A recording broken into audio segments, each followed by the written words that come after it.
Just to let you know we still got it. Get this show on the road. Just gotta watch where I'm looking because there's a screen here. Talking to the audience. What's good, everybody? MJ, aka Vikter. Got a special guest here in the building. K. Shaw himself, Ken from We Are One, and me and Ken, affectionately known as Kenny Shaw. We can let him tell that story of why the hell is we calling this man Kenny Shaw. College friends that go way back to the 90s, right? I don't want to date us, but I guess I just did. So we've known each other for a while. We've got different perspectives. You got the world according to Ken. You got vikterbang. We got different ways to look at this. And now we're just coming together and comparing notes. And we're two people that question things. So he's his own man, has his own perspective. So I'll let him speak for himself. So welcome to the show, Kenny Shaw. What's going on, man? Appreciate it. So glad to be here. That's a hell of an introduction. Yeah. Well, it's many ways we can go with it, but I'm taking the place of the audience because they're gonna. So can we just go Kenny Shaw? Just go and get that out the way. Where's Kenny? Do you remember how Kenny Shaw got started? Yeah, I think Tommy or Pat didn't know how to pronounce my last name, which is nothing like Shaw. It sounded like Shaw, Valet. I mean, yeah, it's close. Shaw, it's pretty, yeah. I can see how they could mix it up. It took a few years before they realized where the hell Shaw came from. So I don't know. Y'all can't spell. I knew Tommy couldn't spell. Saw Tommy type up a paper one time, and in one paragraph he misspelled like 38 words. Something. Like, man, you in college, player. This is before auto spell. And now he's a teacher. Good God. Well, speaking of youth, X's and O's. I hope he spells X right and O right. Getting y'all kids straight, That's right. Good coach, though. Good coach. We're gonna try to get him on the show. Do the pick and roll, Karen. Do the pick and roll. How you spell pick? P-I. Do the damn pick and roll. Yeah. Well, that's why he teaches math, because he's better at numbers than P plus letters. I plus C plus K equals pick. So you blame that one on Tommy? Tommy, I'm pretty sure it was Tommy. Okay. Pretty sure it was Tommy. Gotcha. And we met. So our story goes back to Pat and music. So that's kind of how we started knowing each other, and then kind of just blossomed from there. So Can you just give a little background on that? Just you and Pat and how y'all met, and how you met us and we met you. Yep. I was sitting in front of Pat, and I think it was the history class, and he was trying to cheat. Of course, he was trying to get through. Nah, just kidding. I think I leaned back, and I think he had a Jodeci CD on or something. I said, that's my favorite group. So we started talking from there, and that was it. He came over a couple of times to study, and he tried to look at my paper or whatever, and just realized he could sing. So I said, shit, I was writing my first song, and that's where it came from. After that, started writing and recording on a little boombox, little GPX. I think it was called GPX, little GPX boombox. And I guess he had met y'all at Smith Hall and introduced us, and we was all cool from there. Try to hang with y'all on the basketball court. So you were writing before you met Pat. I was writing poetry.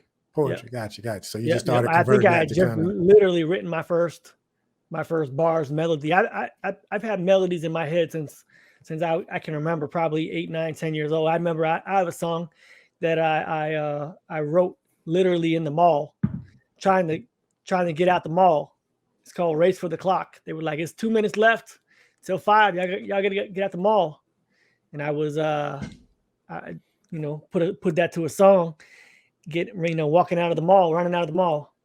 But I had never really written a song, never had melodies, but I had a few crazy experiences in my life where I knew the words to some songs. Brian McKnight song, Babyface song, and they said this is a brand new song on the radio, and I had known the majority of the words, not every single word, but it was definitely familiar to me.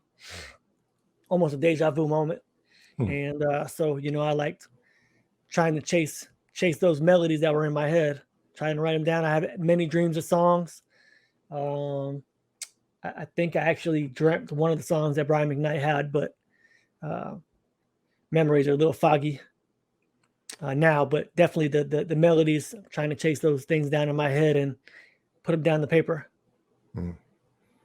Gotcha. Yeah, I think that's pretty cool how you were starting that way, and then y'all happened to meet. Like, he didn't meet you when you were just doing something unrelated. Like, Right. he was, so that's pretty cool. We were just talking about that as far as similar paths and aligning and going in the same direction. So that's kind of example of that. Our fields intercrossed with Jodeci, and then there it was. So so he was playing Jodeci in class. He had his little Walkman on or whatever he had, and he had his Jodeci CD on. I don't even think he had a notebook or a pen on him. He was just sitting there in class listening to music. But it was the first day. Pretty sure. I think it was a U.S. history class, like 95% sure. That's a topic in itself. Yeah. So hopefully we get Pat on. It'd be nice to get Pat, Tommy, Alton. It'd be nice to catch up with the crew. We all are quote unquote grown now, which is interesting. I guess we will be considered grown. Some of us have children, and I don't know if any. Some of us are grand. Some of us grand. He the granddaddy. Yeah, granddad. Goodness, granddad. Wow. Granddaddy Jones. Wow, that's that's cool though. That's cool. Because I was thinking today, I like your thoughts on it, because now that you're successful adult and you can do what you want and go where you want to go for the most part, you're grown. For me, growing up, like, I used to think that adults knew things, knew more, and that they were not smarter, but that I guess they just had this air that they worldly knowledge. Yeah, like that. Oh, well, like, and but then I realized as you get older, and then someone calls you sir, and you're like, wait a minute, I don't have it figured out, and I'm sir now, or I'm ma'am now. That the idea of a grown up is just like there's no limit. Like, you're still going to learn, and we're still just children on one level. We're all human. There's still so much we don't know. Yep. So what is a grown up? Someone that knows everything? That doesn't happen. Someone that's experienced everything, that doesn't happen. So you're still going to make mistakes. You're still going to fall on your butt, even if you're grown. So we're all going to make mistakes. So just that idea of a grown up just changes when you get grown, when you get to that age and you realize that, oh, y'all ain't got this figured out either. So why'd y'all make it seem like y'all did? Yep, they just wanted to be in power.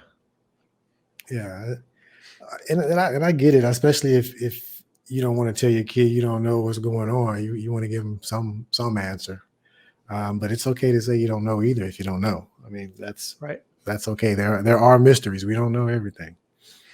Well, the first rule of being a parent is to make sure your kid survives. That's rule number one.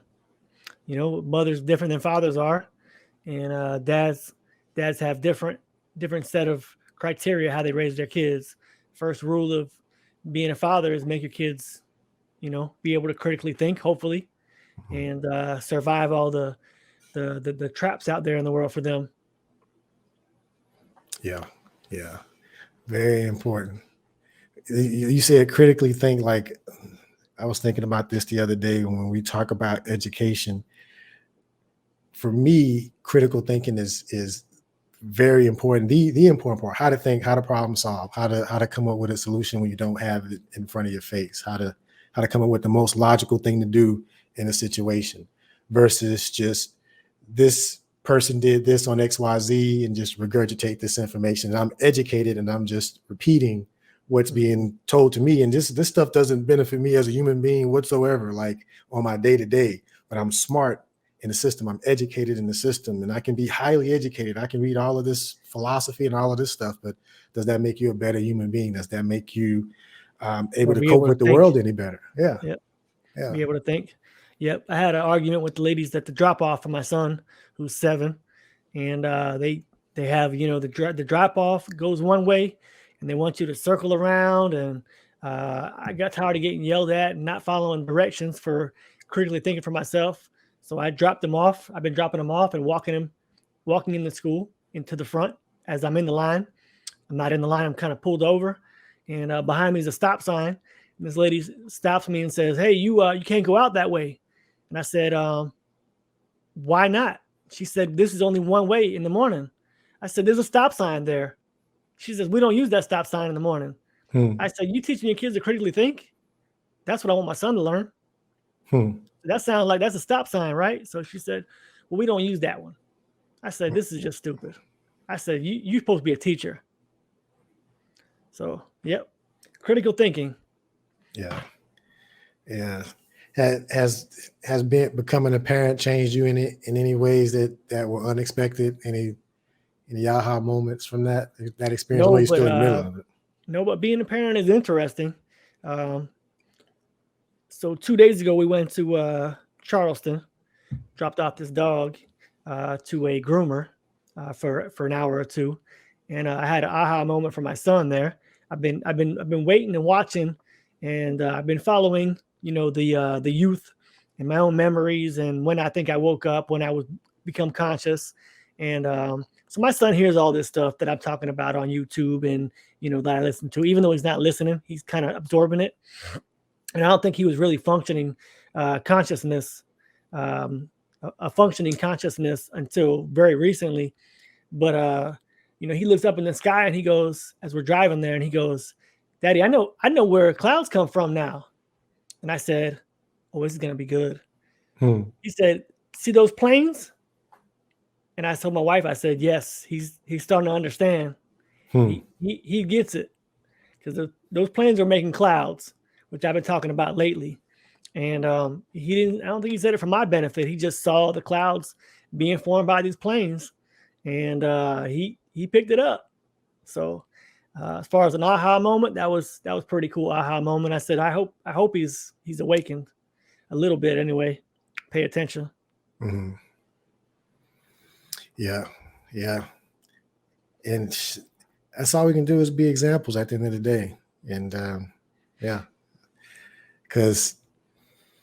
but I guess just hearing that is and he's young, so that's the thing. Like, and we can talk about the whole, and we'll get into the whole conspiracy thing, because that's where the division comes, because I don't think it's necessarily conspiracy. The word, I hate that word, first of all. Yeah, it comes from the JFK thing, and that was obviously a freaking lie. But I mean, I just think you have to question things, and I think if you don't question things, then you're not paying attention. Like, you can fall for anything. So I don't mean to interrupt you, man, but I mean, we can say the question. Let's call it the questioning theory, just questioning things instead of the conspiracy stuff, because I think that puts a gray cloud upon like falseness, and we looking for stuff, and you see stuff in the sky, you're like, well, that's a conspiracy, they're making clouds. No, it's not. I'm actually watching it as we speak. That is, please stop saying that. That's ridiculous. Yeah, and that's where you have to, because that's where you have to differentiate between like a chemtrail and a contrail, and how the difference between the two, and which one dissipates normally and which one stays and condensates and all of this stuff. But as long as we're not saying, I don't think he's saying that. And that's where I've seen people, the baby get thrown out with the bathwater, where they have some information, some truth, and something correct, and then they encompass something else or add something else to it, right? Or they speculate. They're speculating intent. Speculate, and then it's speculate intent. Like, oh, they're spraying it so that we die from aluminum. It's like, I didn't say nothing about that. I just talked about they spraying it and they're making clouds. Right. Now, do they make all the clouds? I don't know. I mean, some, I guess, are formed some other ways, but the plane spraying the clouds, they're all over the place. And I never noticed them till I moved to Georgia. So I don't know if they spray them everywhere. If they spray them with the jet stream, maybe they're spraying them in Georgia. They want them to go up to New York. that direction with the stream, or if they spray them over the Gulf of Mexico and then they come through Tampa. Like, I don't know how that works. I've never seen planes spraying before. So when I used to hear that about the chemtrails and why they're doing it, and it's like I love the analogy of the detective walking in and seeing the dead body on the floor, and they say, well, if you don't know why he was murdered, then he's not dead. He's like, no, I'm just here to see the dead body. I'll find the motive after I see the dead body. So, I mean, I'm looking at the body in the air. We can all speculate about why, or what theory it might be, or why, why that is. But we have to ask why. If we want to find any truth to that. Yeah, absolutely. Yeah, and asking that question, it's not interesting as much as it used to be. But it used to be like, I used to wonder more than I do now why it was such a bad thing to ask that question. Why people would get upset with just questioning. Like, it's like a belief system. If I question a belief system, if I say, well, all books have a paper trail. Have you looked at the paper trail?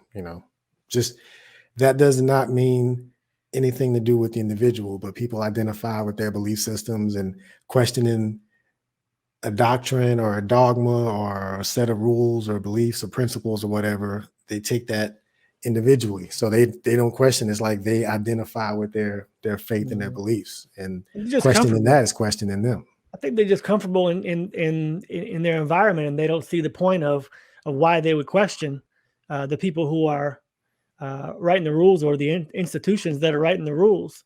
And there's some woke culture in that too. I mean, you see the indoctrination process getting pushed back on both sides of the fence. And that's fine to question what it is. But I think in the end, you still have to consider the source, and consider, you only have so much time to decipher what's going on, and what you want to question. So I think most people would say the same thing, is that why would it matter who wrote the book? So I guess the explanation would be, is it worth my time to figure out who wrote the book and why? Because in the end, I still got to learn it, is what they're going to say. I still have to learn to be a doctor. I still have to, pass the medical exam. Doesn't matter who wrote the book, or what, what the purpose is. I think it's important for people to just realize that, how it is in one place in the U.S. may not be the same as it is in the rest of the world. So to consider that source, Western medicine versus Eastern medicine, root cause medicine versus or proactive versus symptom medicine, treating the symptom without treating the root cause. So there's different ways to look at a problem. And I think that's part of critical thinking, is that you have to look at what's important to you and don't get distracted by, noise. Yeah. And I'd say the paper trail deal, and I get what you're saying. I've heard arguments on that side as well. But I think it's important, especially if these beliefs and doctrines and principles are things that you're going to dictate your life over or after, and you're going to do that for generations. You would think you'd want to be thorough in your investigation of these things, because who it generates from is important. It's like reading a book about golf. Well, who wrote the book? Tiger Woods or Vikter Bang? Well, the book written by Tiger Woods is going to be a lot better than the book written by Vikter, right? The person knows a lot more what he's talking about. He has experiences, that and the other. So I think those things, because the proof's going to be in the pudding. Forget who wrote the book. What's your score on the course, right? What's your par? What's your handicap? Of all of these things that we're following, what's the proof? What's our experience? That's the bottom line. If can it be replicated? If these belief systems and doctrines and things are supposed to generate this love and peace and joy, then where is it at? It's supposed to be manifested. They're supposed to experience this. So the proof will be in the pudding. So that's why you have to have faith and belief, because it doesn't exist here. They can't say, well, this is what we're talking about. No, you're going to get it later. because we can't do it here. We don't know how to do it because we were reading the book written by Vikter Bang on how to play golf. He don't know how to play golf. You know, he watched Tiger Woods. You know, he didn't get out there and swing. He just watched someone swing. He watched someone walk on water. And he just wrote down what he saw. That's a good example. We can use religion as that. You know, people come to church because they're either suffering or they want to have faith in something bigger than themselves, or looking for a reason. They're looking for the priest to solve a problem for them, or at least be compassionate enough to understand how to perspectualize that. But here's the problem with that. The priests don't play the same game we play. He's sitting in a church. He listens to the problem, but he don't play the game. He don't have a 9-to-5. He don't have kids. He don't have a life. He doesn't play the same game as the people that come to his church. But we look up to him for guidance. So why would I ask a guy how to solve problems or how to perspectualize life when he don't play the same game as us? Yeah, he's interpreting a book, but he's also not playing in that book. Yeah, it would be difficult for him to relate in some aspects because you're not out there in the real world. Like you're supported by the donations based on these people that are coming in here. Like, so. And much like a doctor, he's getting the people in his church and in his pews that are supporting his work to come back. If he solves all your problems and tells you all the solutions, you're not coming back potentially. Yeah. And he's probably playing, or she's probably playing a game of growing a church and getting people in the pew and how much talking money about they're financials and getting donations and where the messages should be not necessarily from the book, but actually should be morals from the book. You know, how to live peacefully and how to spread love and how to just enjoy your life and have gratitude for it. Yeah. So so we'll talk about this because it's got me thinking about that example. Because to me, the situation on Earth is we're in a pickle, but it's the solution is simple, but it's our belief in how difficult it is that makes it tough. And I say this in using this example. In this reality, supposedly we have 1% controlling 99%. So that's 1 penny controlling 99 pennies, right? And I said before plenty of times, the only way 1% can control 99% is that the 99% don't know their value. So the game is to devalue those other pennies so they don't know that they're the same value. And then it's like, well, why are you telling me anything? 99% is a majority. It's like a raft, a boat with people, 99 people. Imagine 99 people on a raft, and only one of them is got their oar in the water rowing. The other 99 are just waiting for someone to take the oar in their hand and row for them. And they're complaining about the direction that this one person rowing is going. And steering the boat. Yeah, and steering. And it's just insane. And it's like, we're going to go over the cliff. And well, some people are like, it's just, we can go on deeper into the analogy, but you get it. It's like, put your oar in the water. Let's go this way. Like there's 99 of us. Each of us has an oar. We can overpower we the majority, right? What's stopping us other than the belief and all of these things that don't exist? So when you really break that down and you really show it and you really get to, well, are these made up things or are these imaginary things? And these problems that we're going to come up to, because people are going to say, well, what about this and that? Is the problem to fix it worse than the problem of letting it continue? I mean, how much time do you feel we have if we just let it continue? It's going to be a problem to fix it, but it's going to be a bigger problem. We just don't do anything. Mm-hmm. Yeah, and we could talk about it all day long. I guess it boils down to some of us just going, I accept the fact that people aren't going to do nothing about it. Mm-hmm. I mean, I could rally the troops. I could waste my life doing that. But in the end, I have to compartmentalize my time of what I think is best for me to do what I need to do or want to do. Mm-hmm. It's not that I don't think that this life is a hellhole, a soul trap, or it's heaven. It's kind of both for me. But I'm here to to explore what I want to explore. which is whatever direction I want to go down on the stream. I jumped out the boat. I grabbed my oar and said, well, I'm not going to push against this one guy with the oar in the water. I'm going to jump out and I'm going to do it myself. And I'm going to go to shore. I'm going to get my own boat. I'm going to take off the other way. And I think most people feel that they have to do that by themselves. And it's a shame because I think we can get more done as a team and as a collective. But I don't think that it's a feasible thing to do. I mean, everybody has their free will. Everybody has their opinions. And unfortunately, everybody's been, I guess I could say brainwashed, but everybody has been programmed to do what's best for them. That's where we live. That's what capitalism is in essence. Living the American dream, and they have their own opinions of how that should be done. So in the end, that's all you got to live on. And you get to have a life review, most likely when this is done. I'm not sure who does that life review, but they have to look themselves in the mirror and say, this is what I spent my life on. And I don't want to be the one spending my life on, rallying the troops that are not interested in being rallied. Yeah. No, you hit on a lot of things. Yeah.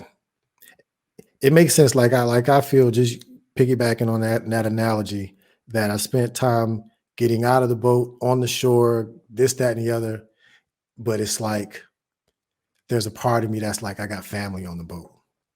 It's like, and some of them don't know any better to roll that way. It's like, if they really knew what they were up against, then they definitely roll that way. Like if they really knew, but do they really know? Just like Jesus supposedly said, forgive them for they don't know what they do. If they really knew, right, they wouldn't do it. Yep. They really don't know. They think they're doing the right thing. We've been programmed. It's easy to fall into. Everyone's doing it. Everyone's got their oar in the boat. The oddballs are the ones that are out there trying to rally the troops. So I get it. I get it. So this is my, what I feel. I try to never say never, but jumping in the boat and trying to rally the troops, like it's getting old for me too. So this is so I've recorded all of this stuff to be a you told them, representation. You told everybody in the boat what you was going to do. You said, I'm going to get my own boat. If y'all want to come with me, come with me. And you gave him a countdown and you've been trying to talk him into it. But in the end, it's time for you to get out of the boat. Yeah. And you've gotten out of the boat. You still shouting at them, hey, where y'all going? Y'all going the wrong direction. But they're still in the boat. I mean, and at some point in time, they're just going to float away where you might have to call them on the cell phone once you get to where you're at and they get to where they're at. Yeah. Yeah, it's gonna be what it is. That's real. Yeah. And there was a part of me that because man, I envisioned this part in the journey. And I was thinking about this the other day, like getting here, like I'm not as motivated as I used to be to put information out and try to wake people up and be gung-ho about this. And I figured I would. Like I didn't know the resistance with the family would be as strong as it was. I knew there would be resistance because of how I was brought up, but I didn't know it would be as strong and there'd be so much division as there is now. I didn't anticipate that. But the other stuff, I kind of figured. That's why I was, documenting it, because they'll get to the point, and I'm quoting Anthony DeMeo, where he's like, one day I hope to be wise where I don't try to wake anyone up. Maybe one, because he's saying this at a seminar, one day I'll be wise and shut up. And I'm looking forward to that. But I've talked a lot, and I just want to wrap this up. I just want to be like, are y'all sure? Are y'all sure? Yeah. Because I've tried to shoot as many holes in all of this, and I just want to help. I'm here too, but I can only do so much. And I'll be as bold of an example as people will allow, but I'm not going to just do it and be out there and it doesn't make sense. It doesn't bring value. It's just, it's just like being ahead of your time. Like at some point, you just got to say, all right, we'll just come check on them in a couple generations. Because Yeah, I mean, I don't know if you look back in history, how many philosophers, how many great philosophers were not looked at in the same, the same, the same way. I don't know what word I was looking for. Wasn't that one? But they all seem to be ahead of their time. They all seem to be preaching to people who were not interested in listening. But, for whatever reason, I'm not going to sit there and be on a high horse, nothing like that. But, in the end, I mean, I think it boils down to, you have to do what is your destiny.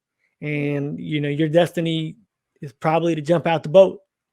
And it's always been that. And I think you can save more people by getting your own boat than you can by trying to, hand everybody an oar and go. By the time you get everybody on board, you're going to be so far away from the path you were supposed to be on. It's truly the path of least resistance. Yeah. I remember I had a vision like just thinking of the guy that had all the money in the world, but no one to share it with. Like, you're in this big yacht, in this beautiful yacht in the middle of the ocean, and no one's around you. Would you rather that, or would you rather have people to share it with? Of course, you'd rather have people to share it with. Most people will say that, but what are those people you're sharing it with are fake, backstabbing, and it didn't help you to get the yacht, or were pulling you down when you on.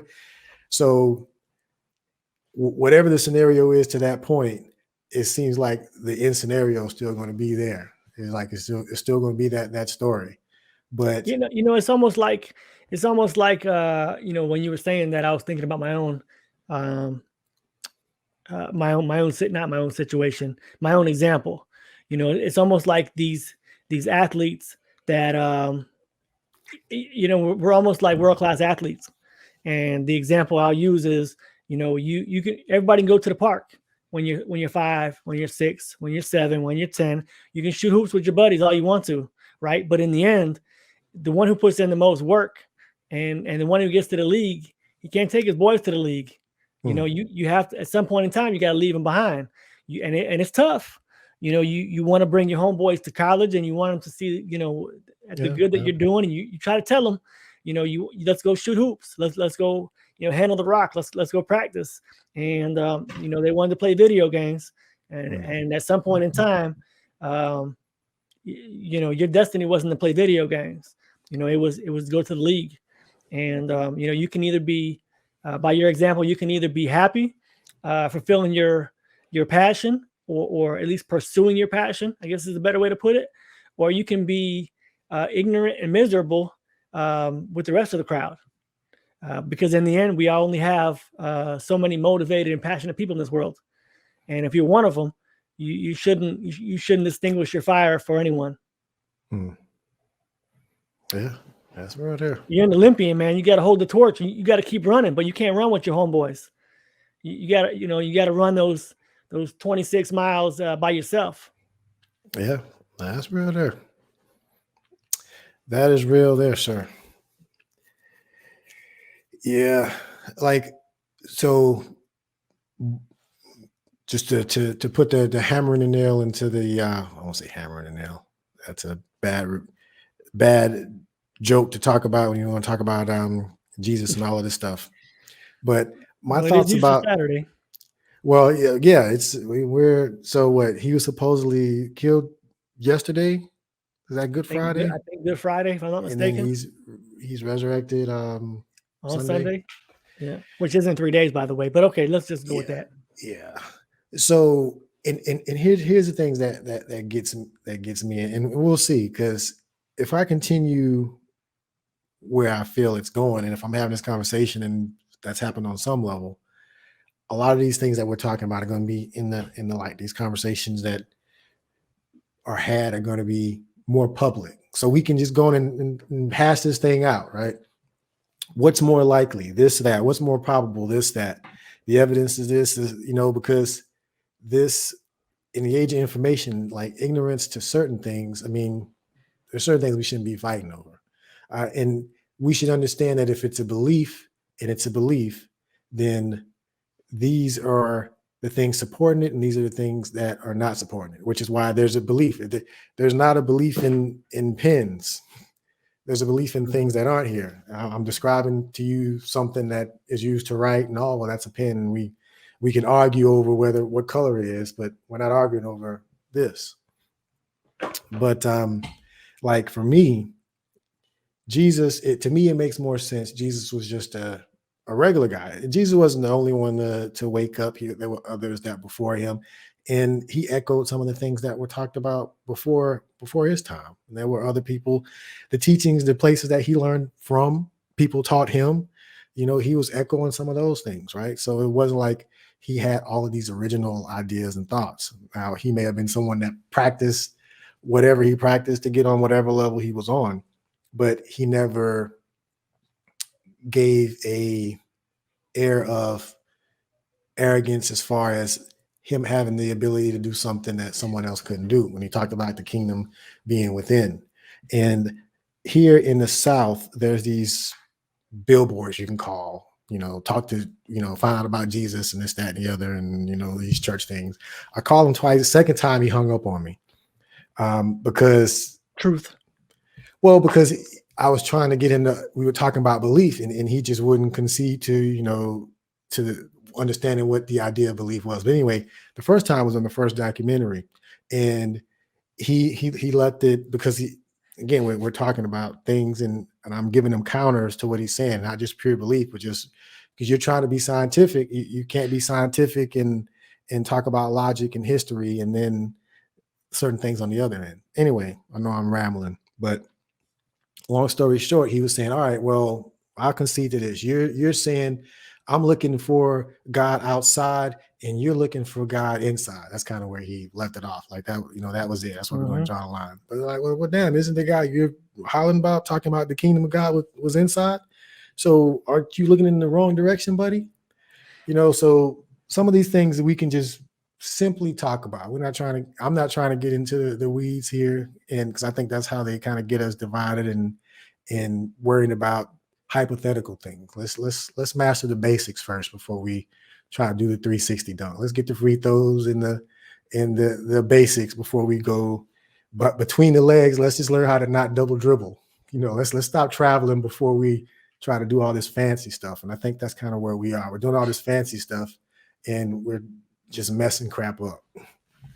And we need to get back to the basics, back to what's real, and back to us, not to someone else doing something for us we can do for ourselves. Yep. And I think it's important to recognize the since this is Easter weekend, that we should consider listening to the Gnostic Gospels, which were written by the Essenes, which were the friends of Jesus and the disciples of Jesus. And may I mention that none of the Gnostic Bibles are canonized. So let's listen to his friends, consider those, as opposed to listening to the writings of people who were not considered his friends or followers. I think that's pretty important to stress there. Yeah.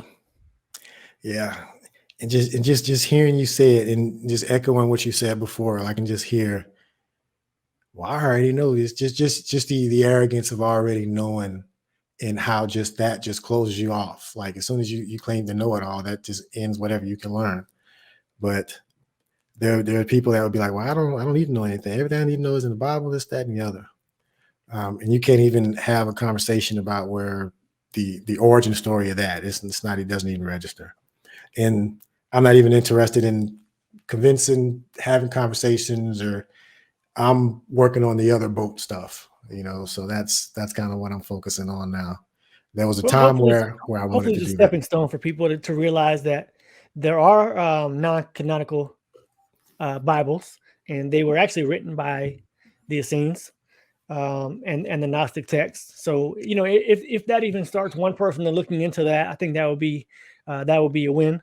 Maybe you can get somebody to at least raise their hand in the boat, that they understand what we're talking about here. And we're not, I'm certainly not going to, belittle the teachings that are in the Bible, but I don't think that it is the entire thing that is should be stressed and should be should be followed to a T, because there are more important things that are not in the Bible, written by teachings of Jesus and things like that. So even if Jesus was a regular guy, which we'll never know, honestly, the teaching of how special we are, and how we should treat each other, I think is the major message that we should go about this weekend with. Yeah, absolutely, absolutely. I mean, what it boils down to, you said it well. I mean, at the end of the day, if what you're believing in is bringing you joy and peace, and you're happy with yourself and you're projecting that out, I mean, that's fine. That's great. The issue I have is when there's problems and we just sweep them under the rug. Like if it's supposed to be this and it's not that, and it's supposed to work this way and it doesn't, and I'm supposed to ask for this and get this and I don't, and you make excuses and slide it under the rug or this, that, and the other, or there could be more to the story, or the story could be false. We have to. Well, there look could at be that. different perspectives to the story too. I'm not going to beat a dead horse, but one of the things that I realized when I was young, watching sports, was that stuff didn't make sense. And you see the guy catching the ball in the end zone, or catching a fly ball, or hitting a home run, and he's like, thank God, thank God. And meanwhile, the other guy's got his head down because he just lost, or he got jumped over and he got mossed, and you don't see that guy going, thank God, because there's always two ways to perceive how things happen. This wasn't the will of God, sir, catching the touchdown or hitting a home run. This was just, the will of probability, or whatever you call it. So you have to look with your eyes open, and critically think, and hopefully that's what people are starting to do a little more of. Yeah, God got money on them boys. God got a parlay out on them. Yeah, God didn't like the dude just got mossed on. He didn't go to church enough.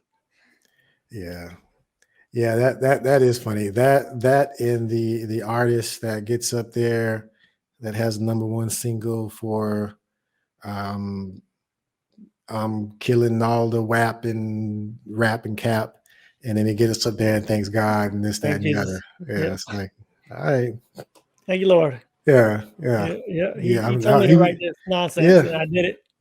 I was thinking about busting the cap in him. I was praying, and the Lord said, cap, he got teardrops on his eyes, and he's deucing everybody. Yeah. We got a lot of problems with people, but hopefully we can overcome them and experience what we want to experience. Yeah, I think we will, man. But before you go, this is one of the things I've been playing with, and I'll show you this, and not to get too, because we were talking about music, and I was talking about like multidimensional things, and I was thinking how music is multidimensional, right? Because it can have frequency? Well, I was thinking of it from multidimensional storage. So, for example, let's just say, so this is a cube, right? Just think of this as a song, okay? So let's just say a Jodeci song, whatever the Jodeci song is. Name a Jodeci song. Freaking You. Freaking You. Okay, Freaking You. So Freaking You has one meaning for Ken. Let's say this cube is the song Freaking You. It has one meaning for Ken. It's going to have another meaning for me. It's going to have another meaning for Pat. And then there's a junction from the first time you heard it. Like there's stories that go around this music. And then on the inside of the music, there's a story of the artist and how they made it and how they wrote it, what was going on through them. And then if there's a major moment in your life, like how this one song, because it captures that moment too when the artist created it. So that's a time capsule there, right? So just thinking of how music, just one song, even that song Freaking You, it can mean one thing when you first heard it, but then you can have a major memory tied to it, and now it brings up another emotion, everything. Yep, absolutely. Yep. Yeah. So when they say music is like a universal language, I was just thinking of how efficient it is, because you can communicate emotions and feelings without language, just using music and things of that nature too. Yep, and it does store, because you're storing those memories and those emotions that you're tied into. Whenever you heard it, or how many times you heard it, or maybe you got some action to Right, whatever your right. first song was. So, that's going to have That's put gonna a have a smile big on one. your face. Yeah. It could be a horrible song, or, you could have been your wedding song and your spouse is gone. So there's a lot of emotions that get tied into that. And that's how you process things. And that's all that there is the emotion that's tied into your memories and your thoughts and your consciousness. Mm. Yeah. So part of the experiment is to take the compression that we see with this, like all of the memories and information and stuff that can be in a song, but the song is just a simple representation of all that. How can we get what the potential for humanity is in a simple form? And if you need to expand it out, because what happens is we're getting caught up in this expanded all this and the fringes are fighting. But I bet you we can pull it down to these are the 6 things. What are the 6 things or 8 things humanity needs to focus on? Like not all of this peripheral out here stuff. What are the things we really need to look at? Like, I and think to it blow boils that down up. to just feeling. I mean, the word is love, obviously, but it's the feeling of love, not the word love. So the feeling of love can be attached to multiple dimensions of that. You can love something material. You can love a person. You can love a feeling.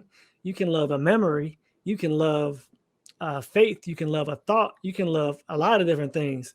But attaching love, the feeling, to whatever cube that you have that you want to attach to the world, that feeling won't be wrong. So you're going to have to find that multidimensional feeling for everyone to be able to hold on to it.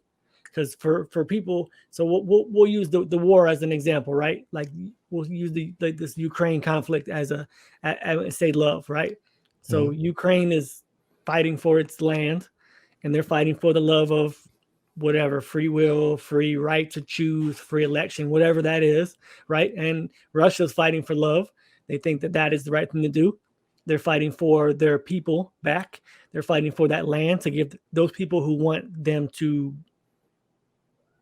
be under the governance of Russia.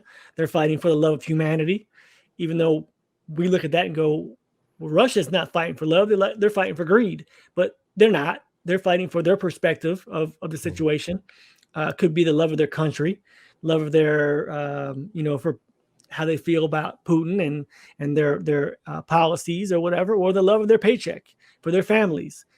So there's a lot of different ways you can wrap that into multi dimensions, and we're supporting them with tax dollars because we want people to to love and be able to have their own governance and own freedoms over there. And France donating tanks, and again, it's all out of love, but it's different perspectives of love. And so you have to have that feeling instead of just the word. That's true. That is true. And I think there's something that each of us loves, and each of us is motivated to improve in, and we can use whatever we're passionate about pretty much to kind of be one of those anchors. But that's an individual thing. But just to show in general that it's possible, I guess that's the first thing, just to show the probability and the possibility. It would be, but if you look at that same conflict, everyone who's involved in the situation and the conflict is at some point being both service to self and both service to others in the same aspect. And it's all revolving around them being there or having that conflict. If they focus on service to others, then that conflict stops, right? I mean, they have both service to self because they have motivations for being there and doing what they're doing on both sides of the conflict. But if they focus on service to other, then the goal becomes very simple. It becomes put down your guns, put down your weapons. Let's talk about this. Everybody can get what they want, and that goes away. So we got to focus on that. Yeah, that's real there. I mean, we don't have to be very complicated. Like I'm looking at ways to do it simply. Because otherwise, what are we doing here? We're just bread and circus until we, I don't know. I just feel I feel there's so much potential that's unrealized, and I don't see nothing stopping us from doing it. So other than comfort and in past, just past failures. Like we tend to think just because something failed in the past that oh, well, that doesn't work. But yeah, that one particular thing didn't work. So could you change something to make it better or to make it more beneficial? Or If you can't make it beneficial for yourself, can you do it for someone else? Can you make it beneficial for someone else? Whatever situation is, make somebody win out of the situation. yeah, And then if they win, then you win. So sort of emotionally. Because you think about it, like just that attitude, that no quit, no give up, don't take no for an answer. That attitude in the military, that's there, in tech, that's there. Don't tell me you can't do it. You don't see Lockheed Martin saying, "Oh, we can't make it to where they can't see it on the radar. That's going to cost too much." Like they're going to figure out how to solve an issue. Like I feel we can do that as well with what's going on with us as a whole. We just haven't done it yet. It's just not financially in this. The system doesn't make it financially beneficial to do that, but that's the system. That's why we need to see like, people are being victims. That's why those people in the boats, they're being a victim. They don't think they can get out of the situation that they're in. So they look for somebody else's help. They're going to keep their boat right in their hand, their oar right in their hand, and they're going to say, "I'm going to need help. So keep steering. I'm going to sit right here." And instead of taking their independence and whatever situation comes at them, making the best of it, and just keep on keeping on. That probably didn't sound how I thought it was going to sound, but stop being a victim. Take your own situation in your own hands, and you can change it. Yeah, and eventually will that critical thinking that you're talking about, because that victimhood, that ask your superior, instead of figure it out, like that's what it boils down to. You're asking the church. You're right. You're asking a God who you are separated from to help you, show you the way, show you the light, help you out, guide you, do whatever that is, instead of going inside and saying, "This is a situation I have to do. I can do this. You're looking for your salvation inside instead of looking at it from an external point of view to help. Mm-hmm. Yeah. It's amazing when I think about it. Just there's a couple billion, and I'm not just beating up on Christians or in any religion in general, but I'm more familiar with Christianity just because I was brought up that way. So I'm just more familiar with that system. But anyway, it's just to think there's 2 billion Christians on the planet, like, and what could be possible with just 2 billion of any group coming together and doing anything of any significance. Like that's a huge number. So, and what gets me is, so you've had billions, you got billions of people now. You have, and I'm not picking on any particular religion, but I'm going to talk about Christianity and Catholicism because of how much land, money, influence, and all of this stuff, right? And you've had this for a long time. And what is the benefit of it? How has that progressed things? Is one of the questions that I don't see an answer to. But I've seen benefits to a personal spiritual journey, growth, things that you can apply to your life, way to deal with emotions, way to deal with trauma, way to deal with stress, way to decompress, way to do all of these things, real tools to handle this thing called life that aren't given to you. And those are all internal things you just mentioned. Every one of those things was an internal process. Yeah. That is valuable. That is valuable. That can get you out of situations, save you from situations, keep you out of jail, keep you from making decisions just based on reaction to think consciously, to not be an NPC, to think critically, just like you said, right?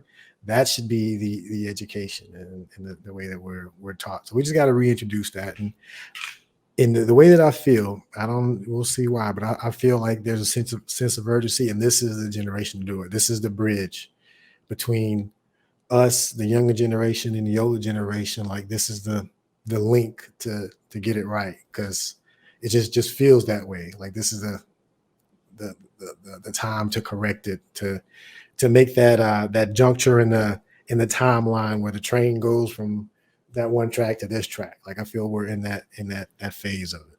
So we'll see. It's exciting, because the things we're talking about is coming up in it's real life. It's like before, you used to be ridiculed for having the thoughts in discussions that are mainstream news now. So those that used to look at us a certain way in the past are starting to see they're behind the ball with, the things that are mainstream now, we've kind of knew about. And now it's becoming, we just have to be careful with the arrogance of what we've known before, and also be careful with not letting the mainstream control the narrative when it does get too big. When spirituality does really come out and people really see what's going on, they'll try to control the narrative like they control anything. So we just got to be prepared for that too. Yep. Just comes down to critical thinking. Hopefully these conversations will be heard, and people who are listening to this, while they very well may agree 100%, maybe they have family members who need to listen to this, or need to listen to, some of these points that we're making, or they need to be given these points to them so they can critically think for the next issue.